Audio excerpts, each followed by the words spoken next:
Yo, what's going on everybody, it's Post Looking here. In today's video, I'm going to be covering for the very last time this year's post scoring builds in NBA2K24. Both my ones build and the twos, but also the animations as well.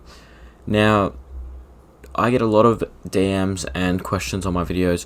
What's your build? What's your ones build? What's your twos build? Why do you do this? Why do you do that? So I thought, let's just compile them into one video and make it easier for everyone to find, because everyone wants to know my build, and this is going to be the ones build, the twos build, and my animations.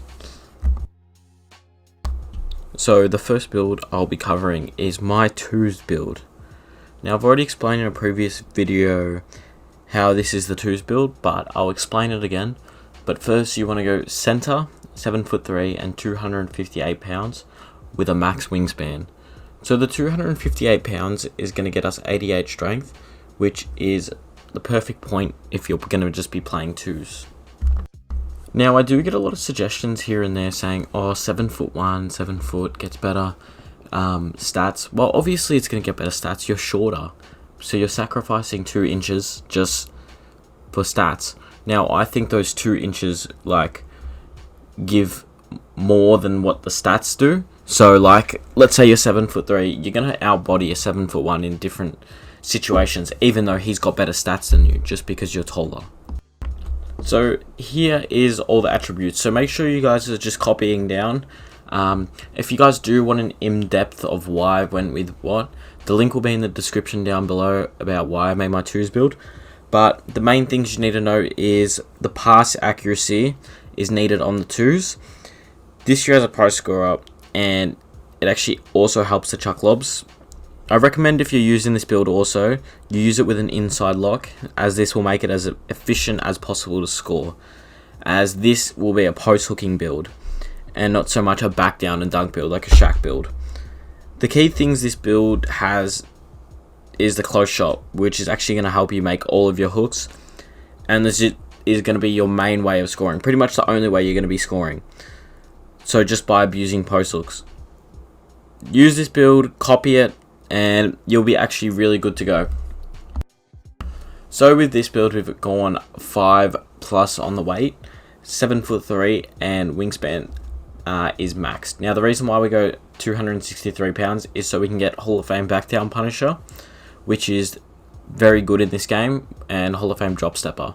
So those two paired together are basically broken in this game, and that's why this is such a good ones build. This build can also be used for the twos if you're playing with an outside shooter. I do recommend that. And just drop steps and post hooks the whole game are pretty much broken. Now, the differences this build does contain are a higher standing dunk, a higher post control, and pretty much better interior defense, block, strength, and also stamina. The badges are also improved with you getting Hall of Fame back down and Hall of Fame drop stepper, which are actually amazing in this 2K, like I said before. Now, you're probably thinking, shit, this build actually does look that much better than the other build. Why doesn't he just use this one? This build's cracked. Now, I've tried playing without a pass accuracy against comp, and it's actually really not effective, and you actually can't do it. Now, a couple people be in my comments, oh, I can do it, I'm good enough. But look, when you verse Ticino and other people, it's not liable enough.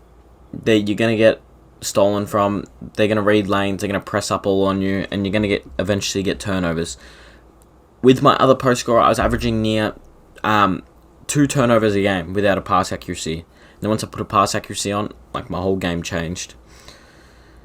But if you're on the ones, this build is going to make people break their setup, because it is so dominant to use, and it's really fun because it gives you more than one way of scoring.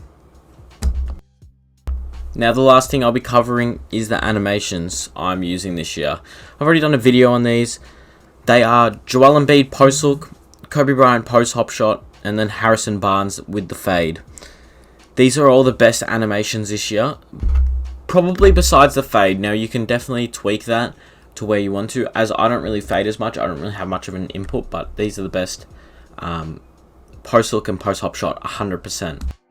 Some people also ask for my jump shot. Now,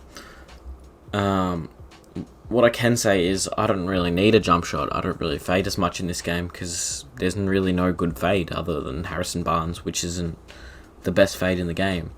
And with my dribble moves, I just use all normal, and I do a few dribble moves that get me open occasionally, but against comp, I wouldn't recommend doing dribble moves as they do get stolen a fair amount.